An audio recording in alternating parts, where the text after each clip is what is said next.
Hello दोस्तों, आप सब देख रहे हैं बीबी फिल्म्स पब्लिक। बहुत दिनों के बाद लेकर आए हैं वीडियो को, तो प्लीज़ शेयर कर दीजिएगा। पहले वीडियो देख लीजिए, उसके बाद ही शेयर कीजिएगा। अब देखिए, पहले भोजपुरी में बहुत ही कम बजट के गाना आते थे। हमारे एल्बम बहुत ही बॉलीवुड से पिछड़ जाती थी। यूपी बिहार में तो हल्का मच ही जाता था, कैसेट के एल्बम था। लेकिन यूट्यूब की दुनिया में बॉलीवुड के पिछड़ते हुए देखा जा रहा है। अब देखिए, दरअसल मैं कंपैरिजन तो नहीं करने आया हूँ, फिर भी आपके सामने लेकर आया हूँ।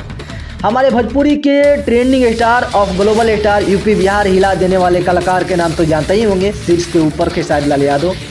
इनका एक हसीना गाना आता है, वहीं पर नेहा कक्कड़ के 11 दिन पहले टोनी भैया के साथ 12 लड़के गाना के नाम होता है और इनका गाना रिलीज होता है। कुछ इस तरह गाना रिलीज होता है कि मतलब कि टोनी भैया बहुत ही पीछे रह जाते हैं।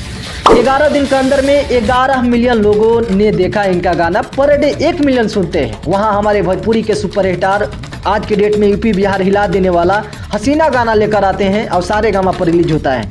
आपको एहसास नहीं होगा कि 1 दिन के अंदर में इनका 5 मिलियन लोग सुन लेते हैं। मतलब समझ सकते हैं बॉलीवुड से कितना आगे हैं हमारे भोजपुरी। ये है मतलब पहले की दुनिया में हुआ करता था कि बॉलीवुड वाले भोजपुरी में सपना होता था कि आएंगे या नहीं आएंगे। लेकिन आजकल क्या सपना देख रहे हैं लोग कि काश भोजपुरी में एक मौका मिल जाता गाना का, वो तो बहुत ही अच्छा होता। हालांकि इस वीडियो पर क्या राय है आप लोगों को कमेंट